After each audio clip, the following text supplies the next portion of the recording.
Il y a des gens qui ont décidé de faire le saut en politique fédérale, d'autres en politique municipale, parce que l'ancien directeur général du Cégep Édouard-Montpetit à Longueuil, Sylvain Lambert, a lui aussi décidé de faire le saut en politique, mais au niveau municipal, il joint la coalition de Longueuil, la coalition de Catherine Fournier.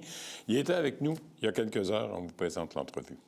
Sylvain Lambert, bonjour. Bonjour. Merci d'être avec nous. Un nouveau venu, non pas sur la Rive-Sud, mais un nouveau venu sur la scène politique, parce que vous êtes ici aujourd'hui pour nous annoncer que vous avez décidé de faire le saut en politique. Absolument. Quelle idée! Parce que pour les gens qui nous suivent un peu sur la Rive-Sud, Sylvain Lambert... on l'a vu, vous l'avez vu probablement, entre autres, au Cégep Édouard-Montpetit, à l'École nationale d'aérotechnique. Vous en avez été le directeur de 2015 à 2024, si mes notes sont bonnes. Absolument.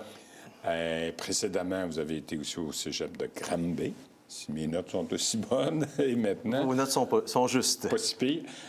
Vous êtes maintenant conseiller stratégique à votre compte. Mais là, aujourd'hui, c'est un autre défi que vous avez décidé de relever. Aller en politique, vous présenter comme candidat aux prochaines élections. Je l'ai dit à maintes reprises ici, il y a des élections municipales. Il y aura des élections municipales au mois de novembre. Vous avez décidé de faire le saut avec Coalition Longueuil, donc avec le parti de Catherine Fournier. Vous avez décidé de vous présenter dans le district de Vieux-Saint-Hubert-La-Savane. Qu'est-ce qui vous amène là, M. Lambert? Bien, j'ai passé ma vie, vous l'avez bien dit, à redonner à la sphère publique. Et j'étais trop jeune pour arrêter de contribuer. Et j'avais envie d'aller un peu plus loin. Puis la politique, ça fait longtemps que j'ai réfléchi. Puis il faut trouver le fit. Il faut trouver le parti qui nous interpelle, qui ont des valeurs qui sont similaires aux nôtres. Et le parti de Catherine Fournier, c'était fait sur mesure pour moi. On vient de passer des élections fédérales. Ça vous tentait pas? Oh, bien, il y avait d'autres enjeux à ce moment-là, mais non, je trouve que c'est une belle... je trouve que le secteur municipal est intéressant à cause de la proximité. Moi, j'habite tout près du quartier. Là. Je ne suis pas directement dans le quartier du Vieux-Saint-Hubert, mais je suis tout près de l'aéroport. Donc, je suis dans ce secteur-là. Okay. Je connais bien les défis, les enjeux, les bonnes choses qui se font aussi de ce côté-là. Donc, et j'ai été sur plusieurs conseils d'administration qui m'ont amené à m'intéresser à ma communauté, autant au Théâtre de la Ville, à l'aéroport Saint-Hubert-Longueuil à l'époque, quand ça s'appelait Dachel, avant de s'appeler Met. À la fondation du Cégep également. Évidemment, la fondation du Cégep, au Cégep, voilà. Fait que oui, donc c'est une communauté. Et j'ai eu aussi l'occasion, comme directeur général du Cégep, de travailler de très près sur toutes sortes de projets avec la Ville de Longueuil. Puis à chaque fois, je me disais, mon Dieu, quelle équipe intéressante. Je trouvais que les gens... avait une vision progressiste, avait une vision de qu'est-ce qu'on peut faire à Longueuil. Et je vous dirais qu'on sentait aussi une volonté de contribuer puis de penser à l'avenir des prochaines générations. Alors tout ça, ça m'a interpellé. Puis je me suis dit, pourquoi pas, si je peux faire partie de cette belle équipe, ça me ferait vraiment plaisir. Oui, c'est ça, parce que l'équipe Catherine Fournier là, se constitue, je dirais, de jour en jour, parce qu'à chaque jour ou presque, on nous fait parvenir des messages pour les nouveaux candidats et candidates. Alors, vous en êtes. J'y reviens, l'équipe Catherine Fournier, parce qu'il y a d'autres partis politiques à Longueuil aussi, mais le fit était meilleur avec Catherine Fournier, oui. Clairement, bien, je pense que c'est pas un secret. Cette femme-là, elle est inspirante. Elle a une vision claire, puis c'est une communicatrice hors pair. Et même, je trouve que ce que j'apprécie beaucoup, elle fait beaucoup de pédagogie, hein. C'est complexe de gérer une ville et sa capacité... De plus en plus. Oui, de plus en plus. Puis les enjeux qui sont sur la table, que ce soit les infrastructures, les enjeux de logement, les enjeux autour de l'aéroport, en fait, tout ce dont le citoyen à Longueuil parle, je trouve qu'elle a une vision claire, puis elle communique bien ce qui peut être fait, ce qui ne peut pas être fait, ce sur quoi on travaille. Même sur les taxes, dernièrement, elle avait fait un formidable clip, puis j'ai fait « Oh mon Dieu, peu de mairies se permettent d'aller dans ces zones-là. Et pour moi, tout ça, là, je dirais, c'est l'ensemble de l'œuvre qui font... Moi, ça me donne le goût de travailler avec cette équipe-là. Oui, ça vous parle, ça vous interpelle? Oui, justement, là, je pense que c'est la semaine dernière encore, elle faisait une sortie, la mairesse Fournier, au sujet, des taxes, mais également des enjeux et des coûts qui explosent partout. Parce que quand vous parlez d'enjeux municipaux, auparavant, là, quand on parlait d'une ville, là, les services qu'offrait une ville, là, c'était les trottoirs, les rues, l'éclairage, les vidanges. J'allais dire, oui, les vidanges. Un aréna puis une piscine, ça se limitait pas mal à ça aujourd'hui. Là, non, c'est des enjeux. Puis les enjeux sociaux prennent de plus en plus de place. Puis aussi toute la question de la culture, je trouve que... J'y arrivais vous y arrivez, je vous devance. Bon, mais je vous laisse poser la question. Parce que vous avez aussi quelques antécédents à ce niveau-là. J'imagine que ça vous interpelle aussi, tout l'aspect culture à Longueuil, parce que pour la petite histoire, encore une fois, vous êtes compositeur, auteur, interprète. Donc, chanter. Oui. Vous avez déjà... Oui. Vous êtes déjà commis à certains endroits. Je me commets sur scène parfois même. Gênez-vous pas si vous voulez revenir pour une chanson.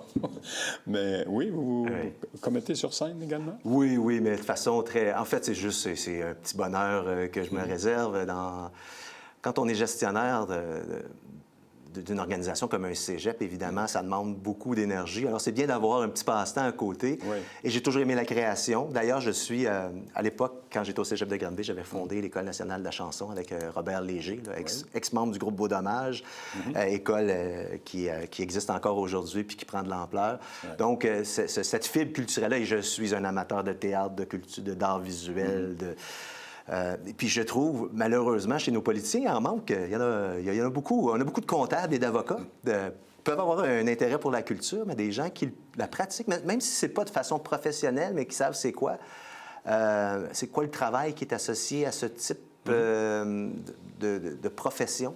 Je pense que c'est aussi une valeur. En fait, ça s'ajoute à mon bagage. Ben oui. J'arrive dans une équipe très, très jeune, par rapport à moi, et je suis très content. Moi, j'arrive avec un bagage, puis eux ont quelque chose aussi, je pense, à m'apprendre. Donc, je pense qu'on va tous... Vous allez rejoindre, entre autres, il y a un conseiller municipal qui est humoriste aussi. Là. Oui, absolument, c'est vrai. Qui est déjà là au niveau de la culture. En effet.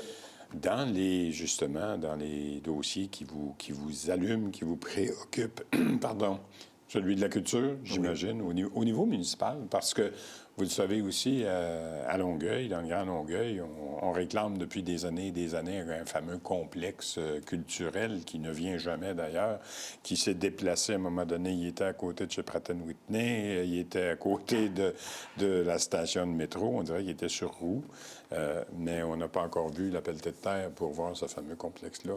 Bien, c'est sûr que ça reste un grand défi, puis... On parlait des infrastructures. Il y a des choix qui doivent se faire actuellement. Je sais qu'il y a une réflexion qui se fait à la Ville actuellement pour c'est quoi le meilleur scénario par rapport à tout ça. Ouais. Mais c'est sûr que moi, je vais toujours être un partisan de... Mais puis on a aussi... On y revient, nos infrastructures vieillissantes. Hein? C'était dans mon cégep, là, les deux salles qui sont là, puis ils ont besoin de beaucoup d'amour, et même ça... Actuellement, c'est difficile. Là, évidemment, c'est un autre niveau que la Ville. C'est beaucoup par rapport au ministère de la Culture puis Patrimoine canadien, qui a changé de nom par ailleurs, mais bon. Donc, ça reste un défi, mais il faut qu'il y ait des ambassadeurs. Il faut qu'il y ait des gens qui disent c'est important, le milieu de vie est important, la culture, ça fait partie du milieu de vie. Puis vous me posez, j'ai compris que c'était une question dans ce qui m'anime, bien, il y a tout ce qui est autour de l'aéroport. Bien, ça aussi, j'y venais parce que votre secteur, c'est l'aéroport de Saint-Hubert. Absolument, c'est tout ce qui est autour. C'est tout ce qui est autour de l'aéroport de Saint-Hubert. S'il y a un dossier qui est interpellant par les temps qui courent et par les années qu'on vit, c'est celui de l'aéroport. Il y a des citoyens qui sont encore contre, mais veut pas. Ça va être là. C'est en train de se réaliser, puis l'aérogare est en train d'être fini de construire. C'est un enjeu important pour vous. Puis il y a du développement économique tout autour de ça, nonobstant la fermeture d'Amazon il n'y a pas si longtemps. C'est quoi les perspectives de premièrement, développement? Je pense qu'il faut être à l'écoute des citoyens. Moi, j'ai été le premier, en fait, avec mon collègue Pascal Dizier, directeur de l'ENA, qui est devenu d'ailleurs directeur de la zone d'innovation aérospatiale tout dernièrement. On avait une vision, nous, de développer autour de l'aéroport l'innovation. Ouais. Parce qu'on pense que les réponses aux difficultés qu'on vit actuellement, ça passe notamment par l'innovation. Alors, je ne pense pas que le citoyen a beaucoup d'enjeux avec le fait qu'on innove, qu'il y a des chercheurs, qu'on puisse avoir l'École de technologie supérieure sur notre territoire, qu'on puisse former des ingénieurs. Alors, toute cette partie-là, je pense qu'il y a une partie très positive dans ce qu'on est en train de faire. Je pense que qui inquiète les gens, c'est le trafic aérien, c'est le bruit, etc. Et je pense qu'il faut faire un développement responsable. Encore une fois, l'équipe de Mme Fournier a été très à l'écoute. Hein. Je pense, on pensait au vol de nuit, par exemple. Ça prenait du courage politique pour dire on arrête ça. Il y a quand même une entreprise pour qui ça avait des impacts directs sur son chiffre d'affaires. Et on a fait parce qu'il faut trouver cet équilibre-là entre le développement et le bien-être citoyen. Puis c'est aussi une belle occasion, j'ai vu un peu aussi le travail qui est en train de se faire pour l'aménagement autour, pour faire un milieu de vie. Moi, je pense à nos étudiants qui étaient à l'ENA, j'ai encore de nous. Absolument, des logements. Justement, il y a un entrepreneur privé qui a quand même fait des nouvelles résidences parce que la ville s'est montrée souple dans des façons de faire. Donc, cette capacité à s'adapter aux besoins, puis en tenant compte. Mais je pense qu'il y a encore beaucoup à faire. La mobilité autour de... Moi évidemment, j'avais les étudiants de l'ENA avec qui je parlais, qui me disaient, hey, se rendre là en vélo, là, c'est catastrophique. Mais là, maintenant, avec le nouveau boulevard, ce qu'on veut faire sur de la savane, comment on veut aménager ça, il y a toute une vision qui, moi, je trouve qu'on va faire de notre aéroport. Parce qu'il faut arrêter de voir l'aéroport comme un problème. Je pense qu'il faut vraiment le voir comme on a un atout extraordinaire. Bien des villes nous envieraient d'avoir un aéroport comme ça. Maintenant, comment on peut faire pour développer ça de façon acceptable socialement? Puis moi, évidemment, je vais être à l'écoute des citoyens. C'est quoi leur préoccupation? Vous allez les rencontrer dans quelques semaines. Puis c'est eux qui vont décider si oui ou non je deviens... Là, je parle comme si j'étais conseiller, mais je ne le suis pas encore. C'est ça, vous allez les rencontrer au cours des prochaines semaines parce que vous avez une campagne électorale à mener. Vous avez d'ailleurs quelqu'un à remplacer parce qu'il y avait déjà une conseillère municipale dans ce secteur, c'était Geneviève Léon. Oui. Alors, vous prenez son siège et sa place, mais vous allez avoir une campagne à faire. Vous allez avoir du fameux porte-à-porte à aller faire. Le message que vous allez livrer? Bien, je vais d'abord écouter.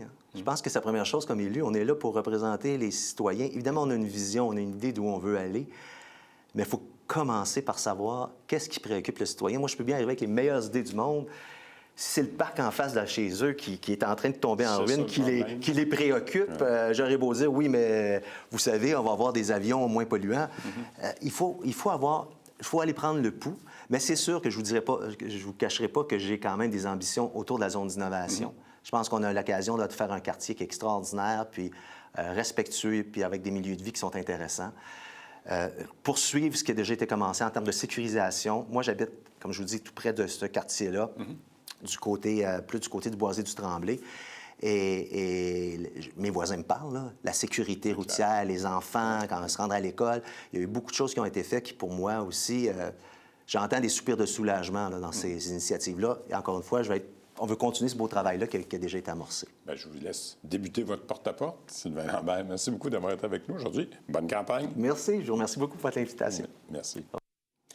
Voilà, nouveau candidat donc pour l'équipe de Catherine Fournier. D'ailleurs, la semaine prochaine, on aura l'occasion de faire le point sur l'ensemble des nouvelles candidatures parce que Mme Fournier sera avec nous. Cela dit, on s'en va à la pause. Au retour, c'est la députée de la Porte, Isabelle Poulet, qui est avec nous parce qu'elle nous parle, entre autres, d'un projet qui lui tient à cœur. Oui, de la meilleure communication dans la circonscription, mais également des jeunes qui vont se rendre à Québec avec elle. À tout de suite.